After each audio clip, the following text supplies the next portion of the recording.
Buenas noches, hermanos. Buenas noches. Si hay algún amigo en esta noche, Señor les bendiga a todos. Y qué bueno estar reunidos.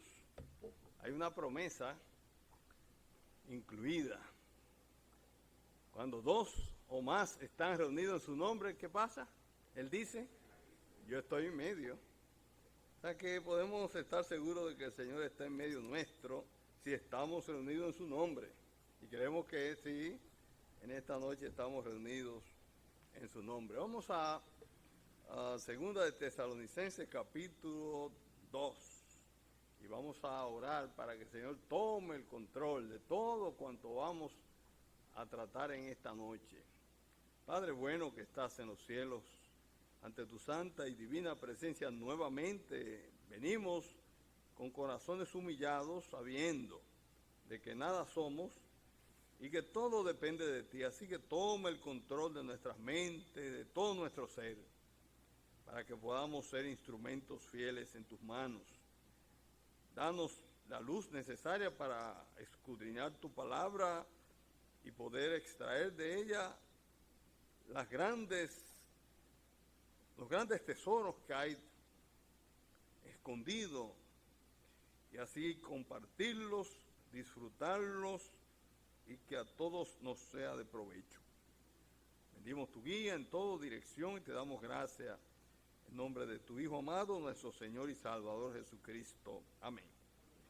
Capítulo 2, verso 1 dice: pero con respecto a la venida de nuestro Señor Jesucristo y nuestra reunión con Él, os rogamos, hermanos, que no os dejéis mover fácilmente de vuestro modo de pensar, ni os conturbéis ni por espíritu, ni por palabra, ni por carta, como si fuera nuestra, en el sentido de que el día del Señor está cerca. Nadie os engañe en ninguna manera, porque no vendrá sin que antes venga la apostasía y se manifieste el hombre de pecado, el hijo de perdición, el cual se opone y se levanta contra todo lo que se llama Dios o es objeto de culto, tanto que se siente en el templo de Dios como Dios, haciéndose pasar por Dios. ¿No os acordáis que cuando yo estaba todavía con vosotros os decía esto? Y ahora vosotros sabéis lo que lo detiene, a fin de que a su debido tiempo se manifieste.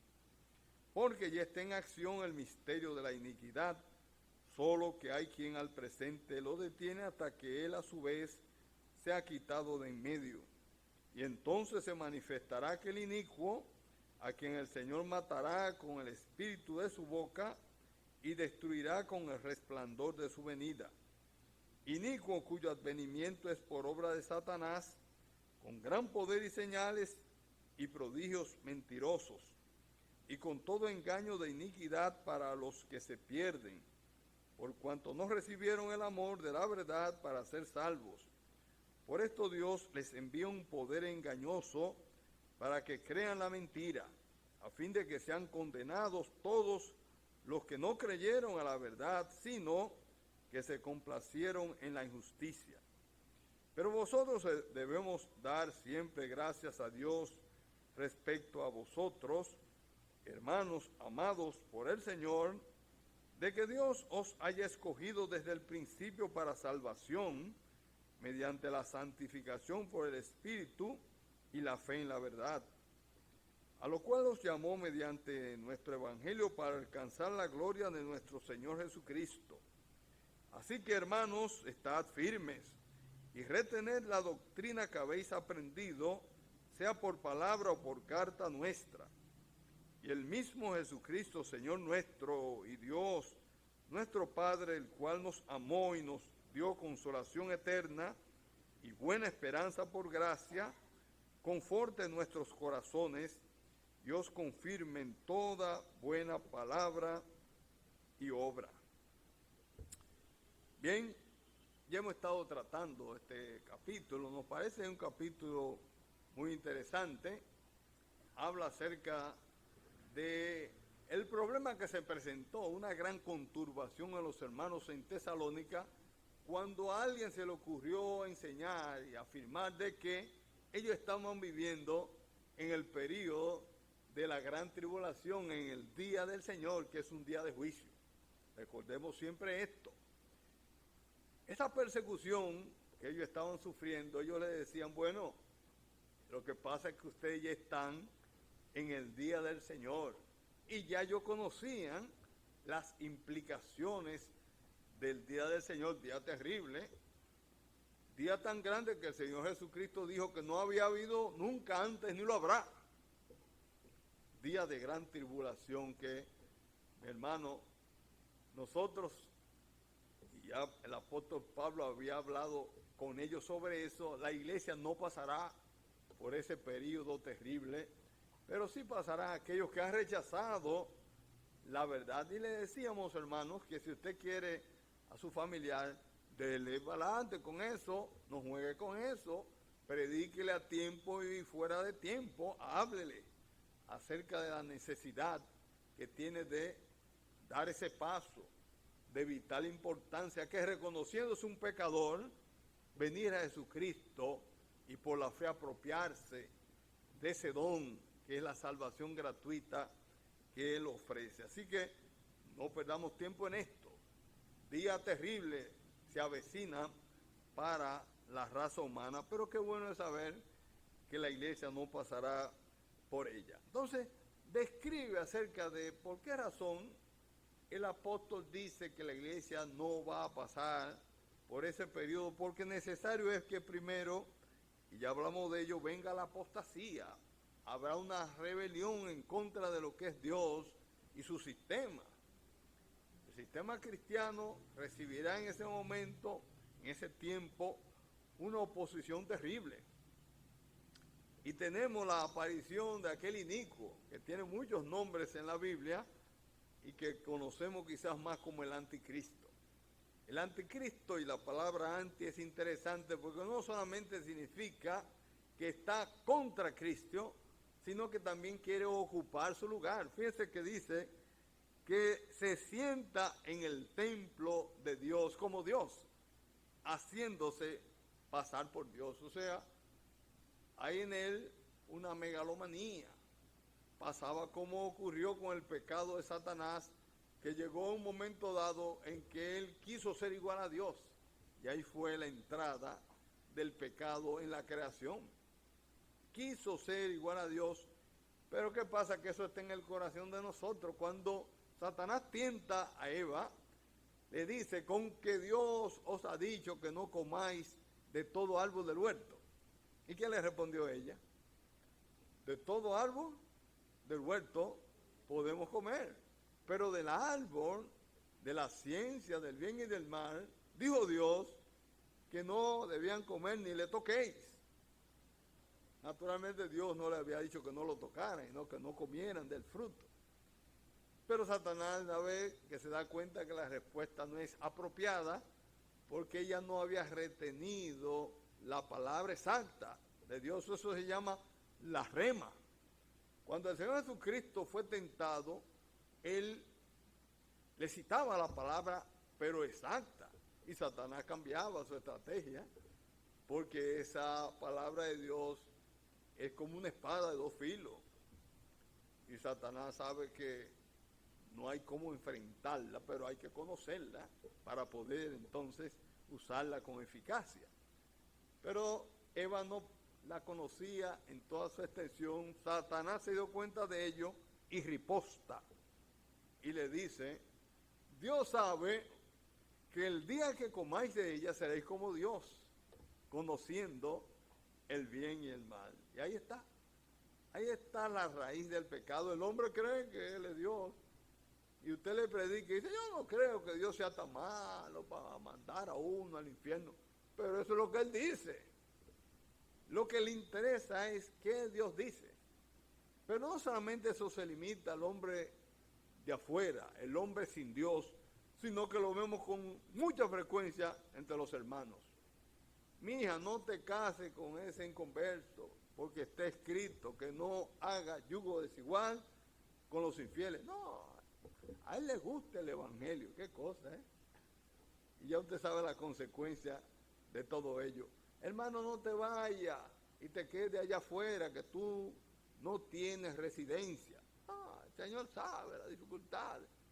Tú estás no acorde con la voluntad de Dios mientras estés en esa condición. No va a ser bendecido. ¿Qué cosa? Que no queremos apegarnos a lo que es la voluntad expresa de Dios para que nos vaya bien. Creemos que somos Dios. Bien, ahí está el problema del pecado. El hombre quiere ser como Dios. Entonces, ¿qué pasa? Todo esto trae su consecuencia. Pero no podía revelarse ese hombre de pecado mientras tanto hay aquí en la tierra algo que lo detiene.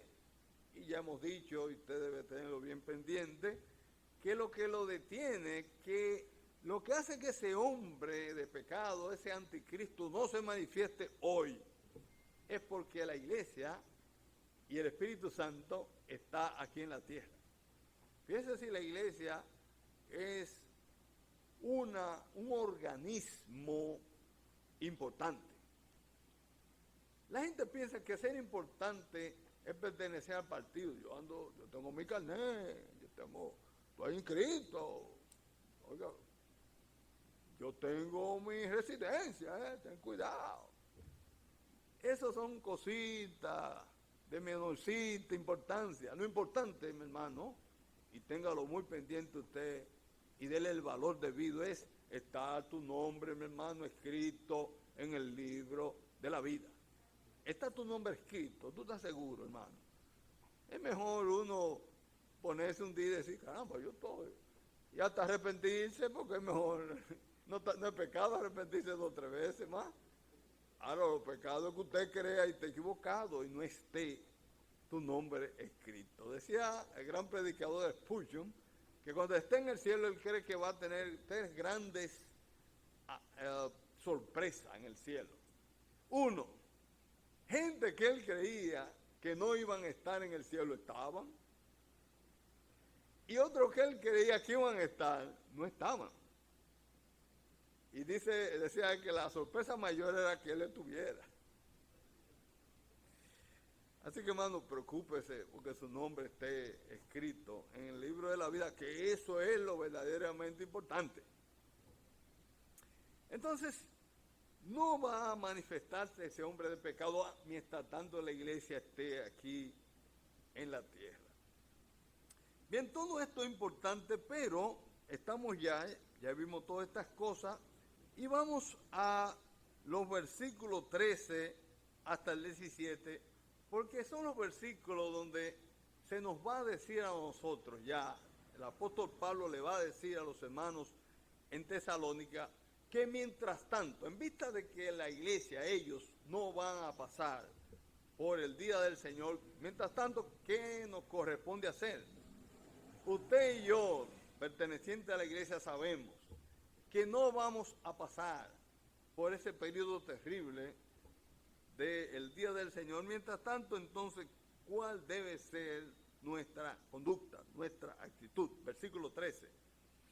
Pero nosotros debemos dar siempre gracias a Dios con respecto a vosotros, hermanos amados por el Señor, de que Dios os haya escogido desde el principio para salvación y mediante la santificación por el Espíritu y la fe en la verdad. Fíjense qué interesante. Pero nosotros, está refiriendo al apóstol Pablo y su equipo, debemos dar siempre gracias a Dios. Si hay algo, y lo hemos dicho muchas veces, que nosotros debemos hacer porque a Dios le gusta. Si hay algo que a Dios le gusta es que nosotros seamos agradecidos. Por ejemplo, el culto por excelencia, que es el culto del partimiento del pan, donde venimos a recordar al Señor, venimos a estar lamentándonos allá. Ay, Señor, ese dolor de cabeza me está metiendo a mí, que yo no sé qué hacer de mí. Oren por mí, hermano. Es para eso ese culto. Es para darle gracias al Señor por lo que Él hizo, que sobrepasa con mucho cualquier cosa que nosotros podamos tener. Usted sabe lo que el Señor hizo por nosotros. La manifestación de amor del Señor por nosotros no tiene parangón, no hay con qué compararlo. Usted sabe lo que es el creador de todo el universo preocuparse por una cosita que ni se ve, cuando usted la ve con los microscopios de alta resolución de hoy día, y decir, caramba, Juana, una muchacha humilde, una señora de un barrio, yo voy a morir por ella para que no se pierda. O Franklin Álvarez, ¿quién me conoce a mí? Uno cree que uno lo conoce, nadie conoce a uno, pero el Señor sí. Una vez mi tía Ordelina estaba muy enferma y preocupado porque yo sabía que tuve un problema del corazón importante. Yo estaba en Santo Domingo haciendo mi residencia médica. Preocupado fui a verla y le dije, pero tía, ¿cómo usted se siente? Y ella me dijo, yo estoy bien. ¿Y por qué? Adiós, porque mi nombre está escrito en el libro de la vida. Claro que yo quiero más de ahí. Oiga, eso me dio a mí una satisfacción, porque ella estaba segura para dónde iba. Entonces, qué bueno es saber que uno tiene esa seguridad. Qué bueno, ¿eh? Qué maravilla. Eso es debido al amor del Señor por nosotros. Cuánto el Señor nos amó a nosotros. Por lo tanto, tenemos siempre que dar gracias a Dios. Dice, en este caso particular, por vosotros, por los tesalonicenses y por extensión, por todos los creyentes. Entonces hay múltiples razones por las cuales nosotros dar gracias a Dios. Cuando uno comienza a orar, debe dedicar un buen tiempo a darle la gracia al Señor, porque arrancamos pide y pide y pide. No, las causas por las cuales agradecer al Señor sobrepasan con mucho las peticiones al Señor. Entonces ellos daban gracias a Dios siempre, dice. ¿Y siempre qué es lo que es? Siempre. Dice respecto a vosotros, hermanos amados por el Señor. Qué interesante ese término, ¿eh? Hermanos. Hemos hablado acerca de esa expresión, hermanos, porque es la expresión que más se utiliza en el Nuevo Testamento para referirse a los miembros de la iglesia. Yo oigo que se usa mucho el varón, el siervo, pero hermano sobrepasa a cada uno de esos términos. Porque hermano significa que nacieron por el mismo vientre. O sea, no que usted nació por ella. Lo hemos dicho otras veces. A veces yo puedo creer que yo soy hermano de mi hermana Ileana. Y me hacen un ADN y dicen, no, usted no era hermano, no. Pues yo me crié con ella. Ahora, si yo nací y la gente lo vio que fue del vientre de mi mamá, no hay duda de que esa es mi hermana. O sea, el término ahí, adelfo, significa nacido del mismo vientre. No hay duda de que somos hermanos. Entonces, no solamente hermanos, se dice que somos amados por el Señor. Eso es más importante, mucho más importante, que es que nosotros lo amemos a Él. Porque nosotros somos criaturas limitadas. Ahora, el amor de Dios para nosotros no tiene límite, porque Él es infinito. Y todas sus manifestaciones, y el amor es un atributo intrínseco de Él, no tiene límite. Él no me ama porque yo soy bonito o soy feo, o porque soy blanquito o soy negro. Él me ama porque Él es amor. Entonces, no solamente somos hermanos, sino amados por el Señor. Dice que de que Dios os haya escogido desde el principio para salvación. Aquí tenemos un término teológico que ha traído muchos rompederos de cabeza y discusiones a través de la historia, pero que está en la Biblia. Dios es soberano, Dios escoge. Él es, cuando decimos que es soberano, es que Él no está limitado a nada. No hay nadie por encima de Él. Él escoge. Qué bueno que Él nos escogió, pero no para perdición, sino para salvación. Por lo tanto, si Él nos escogió, nuestra salvación es segura. No es porque yo me porte bien hoy, y porque yo hoy no he hecho nada malo, sino porque Él me escogió. ¿Y por qué me escogió? Ajá. Él es que sabe, porque Él es soberano, absoluto.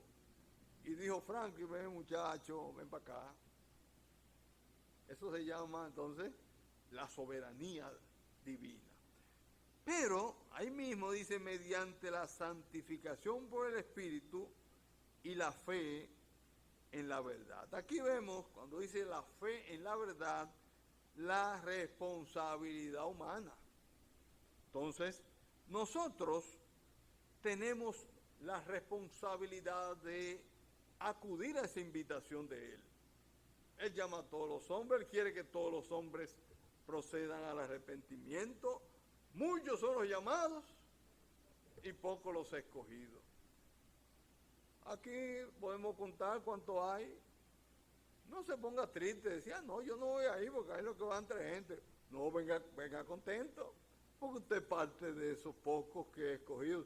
Muchos son los llamados, pero pocos son los escogidos y usted, gracias al Señor, es uno de ellos. Pero la responsabilidad del hombre es la fe en la verdad, tal como se encuentra en el mensaje del Evangelio de la persona y la obra de Jesucristo.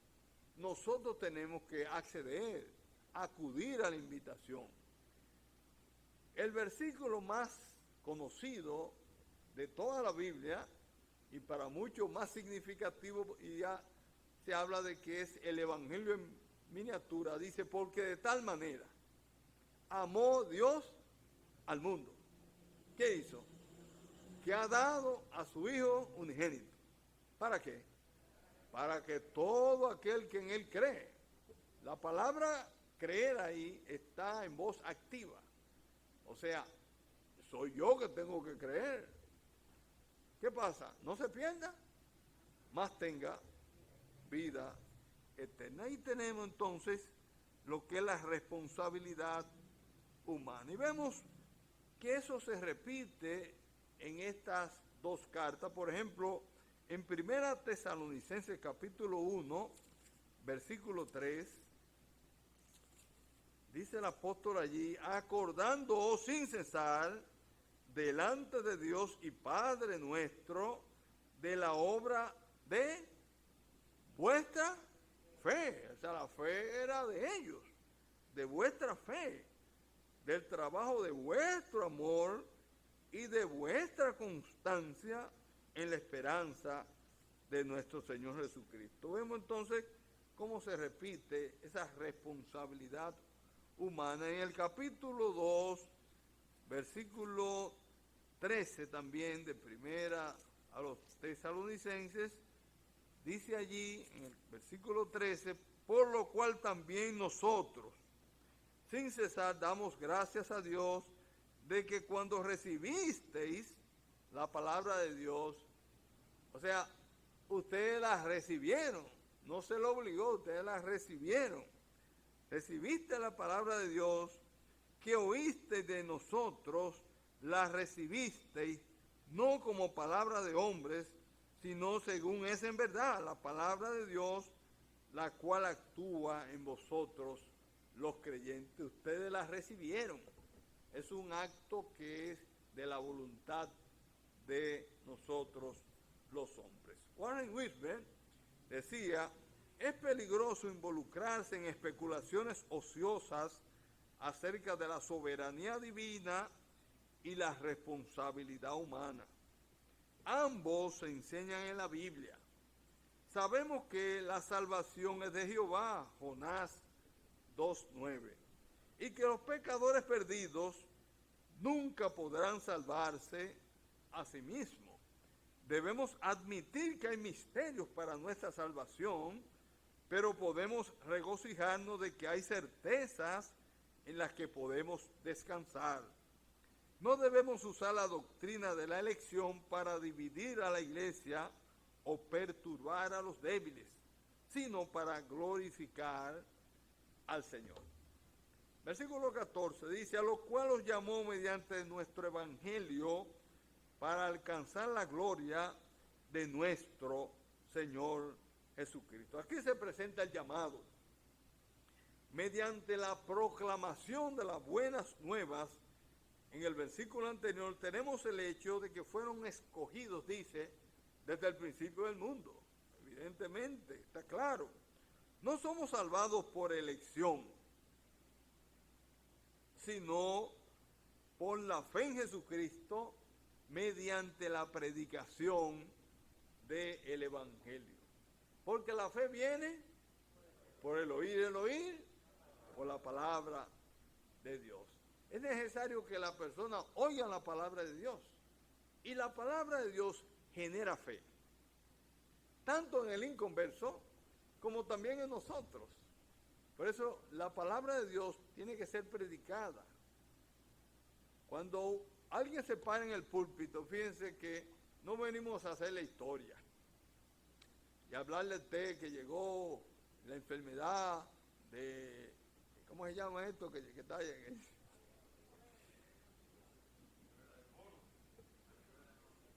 y que llegó la viruela del mono, ni nada de esas cosas, no. Venimos a hablarle de la palabra de Dios, porque eso no genera fe. Lo que genera fe es la palabra de Dios. Por lo tanto, nos corresponde a nosotros predicar el Evangelio. Hay quienes han querido sustituir la predicación del Evangelio por cosas que a la gente les gusta. Vamos ahora a dar comida, es muy bueno, pero eso no genera fe. La fe la genera la palabra de Dios, el Evangelio. La elección significa que Dios, habiendo previsto nuestra fe, ha hecho todos los planes necesarios para cumplir sus propósitos en nuestras vidas. La Biblia enseña tanto la soberanía divina para escoger, como también la responsabilidad humana. Ahora, ¿con qué finalidad? Y eso es muy importante. Fíjense, podemos observar además que este versículo habla de que el creyente no solo participa de la bendición, sino lo que es de mayor importancia, alcanzar la gloria de nuestro Señor Jesucristo. Si hay alguien aquí que se atreva a levantar la mano y decir, yo conozco lo que es la gloria del Señor Jesucristo, que se llene de valor y se levante y yo me paro y lo dejo aquí arriba, porque usted me explique cuál es la extensión de toda la gloria del Señor Jesucristo que nosotros vamos a alcanzar. ¿Alguien tiene una idea? Yo no tengo ninguna. Yo lo que sé que es grande, grande, grande. Pero hay cosas tan grandes, tan grandes, tan grandes que podemos decir como el apóstol Pablo, uno de los hombres más inteligentes después del Señor Jesucristo que ha pisado. Dice que él conoce un hombre que fue al cielo, él dijo al tercer cielo, y vio allí cosas que no era agradable al hombre expresar con palabras. O sea, cuando usted oye una gente, y eso está de moda, que fue al cielo y vio allá, y yo qué, no hombre, no. Alguien decía que a veces que no han desayunado bien, porque hay que comer. Usted viene aquí, no, en serio, usted es bueno que, porque entonces a veces falta comida. Señores, lo que hay en el cielo, el apóstol Pablo dijo que él no podía expresarlo con palabras. Oiga bien, que las cosas del cielo son grandiosas. Cuando Pedro, Jacobo y Juan tuvieron el privilegio de ver en el monte de la transfiguración, vieron aquello, Pedro habló allá y dijo, vamos a hacer aquí tres ramadas y vamos quedando aquí, porque lo que vio fueron cosas maravillosas. Por lo tanto, la gloria de Dios, nosotros ni ningún hombre tiene la capacidad de tener ni siquiera un acercamiento de lo grandioso que será aquello, pero podemos decir que serán cosas maravillosas, que nunca uno ha podido ver cosas iguales. En mi ya corta vida, sí, pues corta vida, porque la vida es corta. Recuerdo que hemos visto algunas cosas. Una vez estuvimos, mi esposa y yo, visitando unos jardines en Viena, en donde, según decía allí, estaban prácticamente todas las variedades de rosa, hasta entonces conocida, algo así. Pero eso había que verlo, porque hay una variedad de rosas de todos los colores que usted pueda imaginarse. Eso era como digno de quedarse ahí y decir, bueno, venga mañana que teníamos que devolvernos porque estábamos en una gira. Vengan después. Qué maravilla, ¿eh? Y así uno ha visto tantas cosas. Pero esos son reflejos muy deleznables de las maravillas, hermano, que a usted y a mí nos espera en el cielo. Fíjense que dice el apóstol allá, dice el apóstol aquí, para alcanzar la gloria de nuestro Señor Jesucristo. ¿Qué será aquella maravilla que nos esperan a nosotros? Podemos decir que entonces, que habiendo asegurado a estos creyentes que ellos no estaban entonces en el día del Señor, ya ellos están claros sobre ello, y habiendo contrastado su futuro glorioso con el del mundo incrédulo, el apóstol vuelve a los asuntos que nos ocupan en estos versículos del 14 al 17, a saber, el peligro presente de fallar en aferrarse a lo que a ellos se les había enseñado, para que pudieran entonces encontrar consuelo y fortaleza en esa verdad, para tener una vida fructífera en este mundo presente. En esto vemos el equilibrio necesario que debe haber entre la profecía y la vida cristiana práctica. Citando nuevamente a Warren Wiersbe, dice él, ¿qué contraste entre la iglesia y los seguidores del anticristo? Nosotros hemos sido salvos por creer en la verdad. Ellos están condenados porque no creyeron la verdad, sino creyeron la mentira. Nosotros hemos creído en las buenas nuevas del Evangelio. Ellos creen, por el contrario, en las falsas promesas del diablo. Nosotros hemos sido escogidos para gloria. Ellos, por el contrario, están destinados al infierno. Versículo 15, yo me estoy llevando de reloj, cuando vengo a ver, le voy a asignar a Julio para que no se me duerma, dame señas, Julio, cuando lleguemos.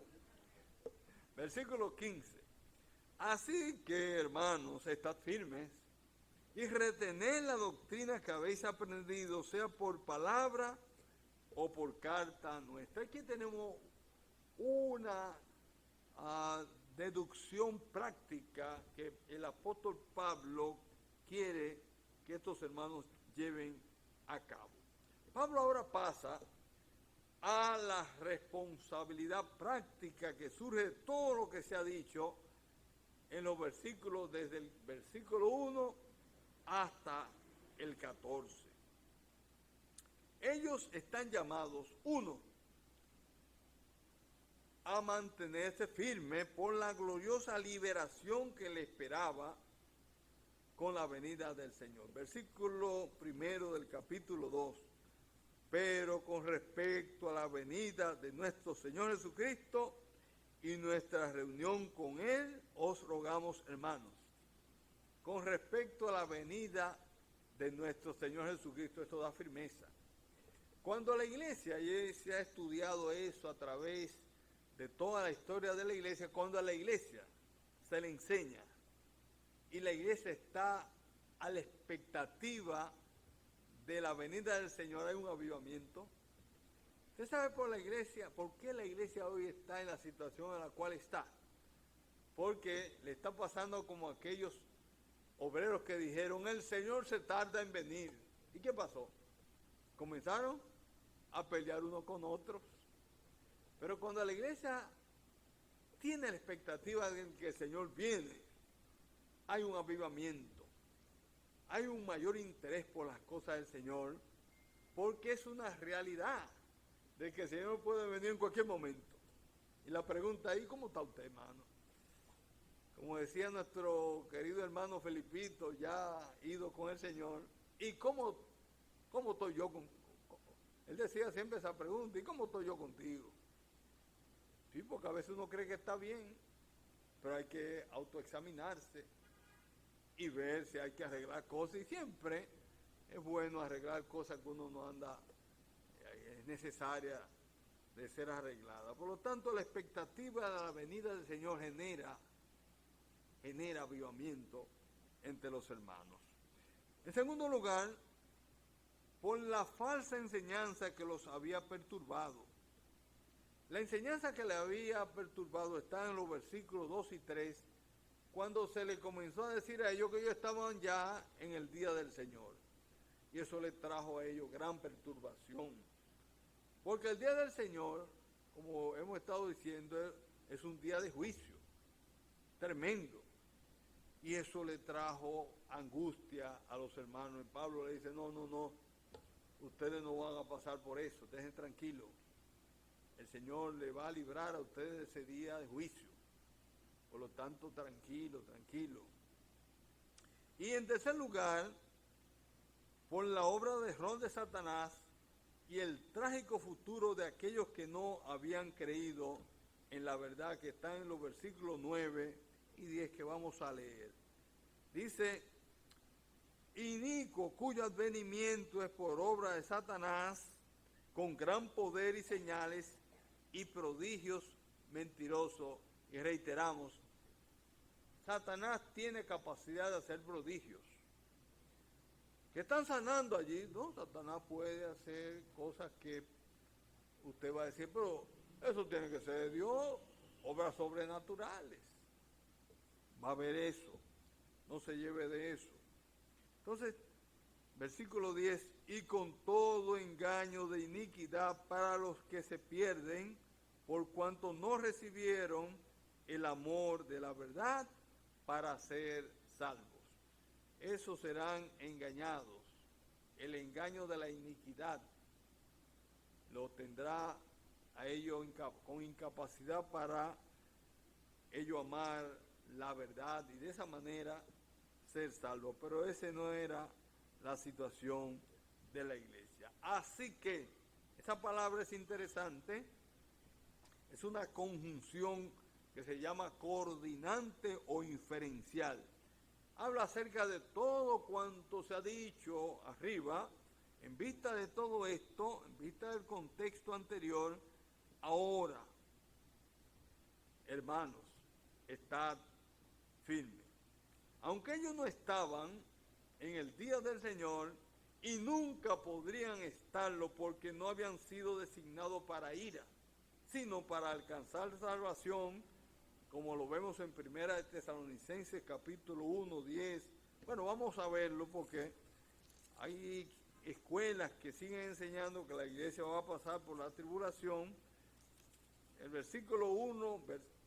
capítulo 1, verso 10 de la primera carta dice, refiriéndose a los hermanos de la iglesia, y esperar de los cielos a su Hijo, el cual resucitó de los muertos, y a Jesús, oiga bien, quien nos librará de la ira venidera. Eso es una promesa, no tenemos que estar nosotros en ese temor. Ay, que el anticristo es Putin, o Putin. Ay, que el anticristo es que yo quién.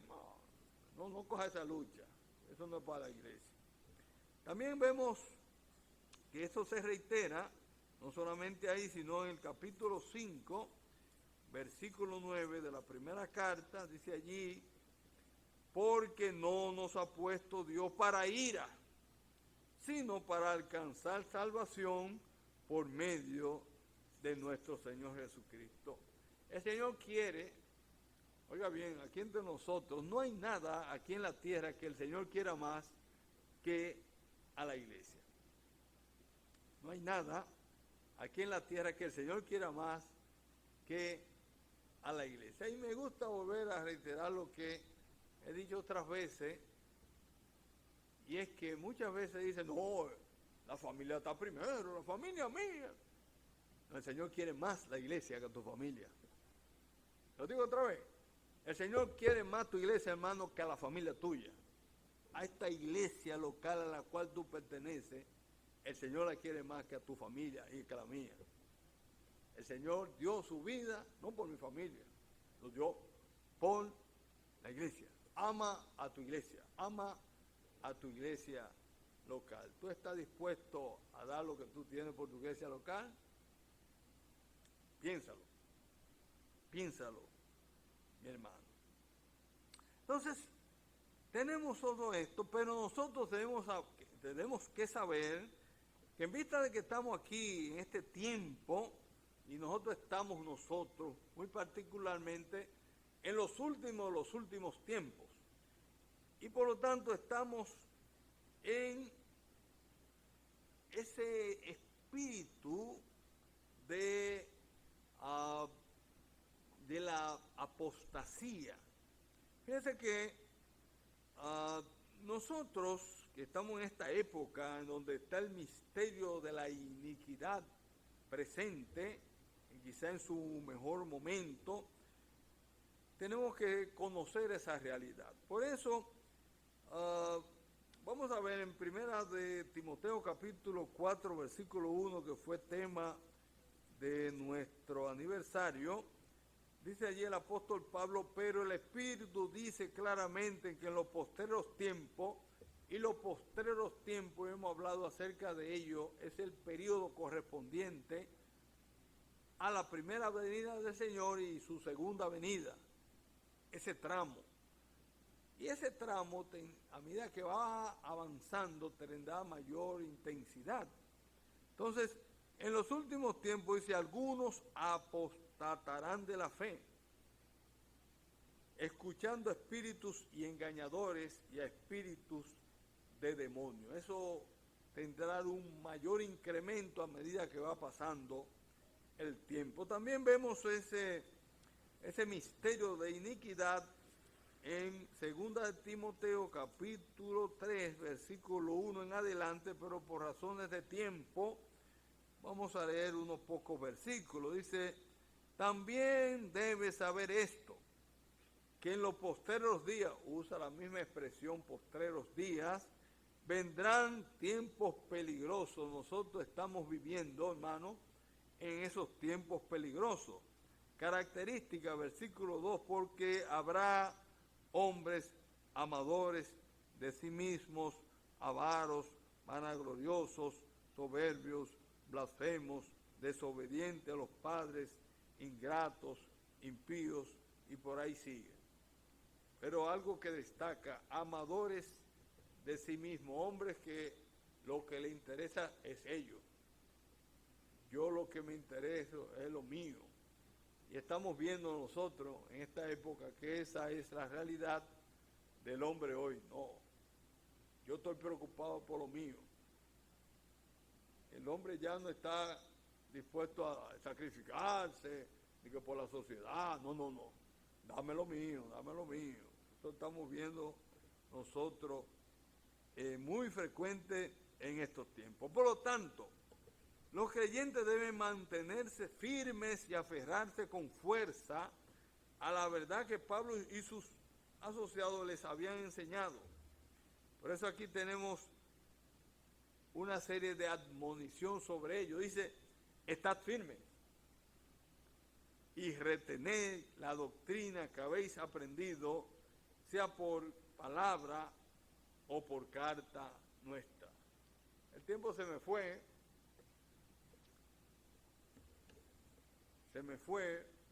pero vaya pensando, porque me falta el rabo por desollar. Luego vamos a dedicar un poquito más de tiempo con más detalle a esa parte, pero lleve en su mente esto. ¿Cómo en medio de una situación difícil, peligrosa, tiempos peligrosos que nos ha correspondido vivir, tenemos que en esa situación estar firmes, no dejarnos llevar por todo viento de doctrina?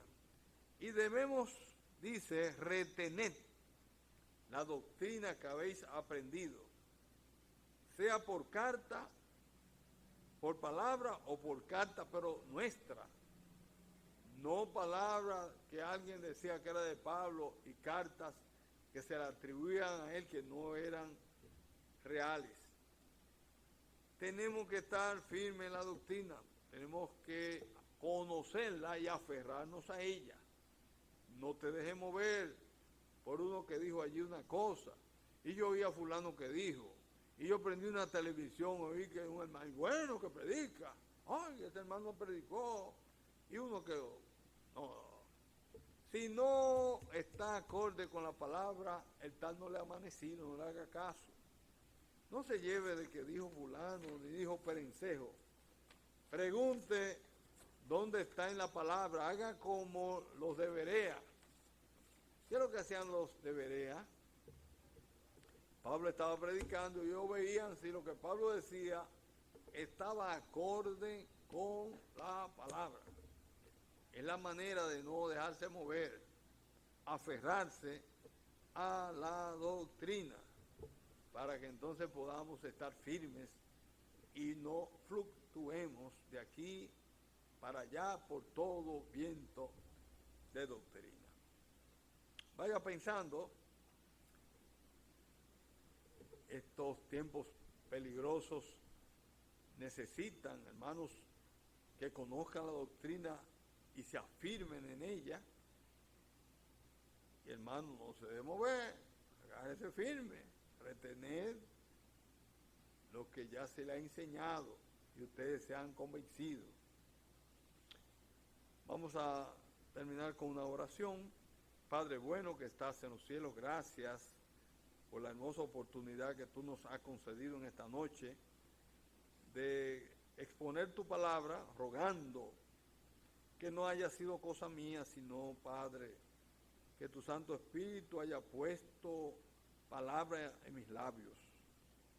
Y estas palabras puedan caer en corazones receptivos y así como la buena semilla que cayó en buen terreno de fruto, cual a 100 por 1, cual a 30, cual a 60.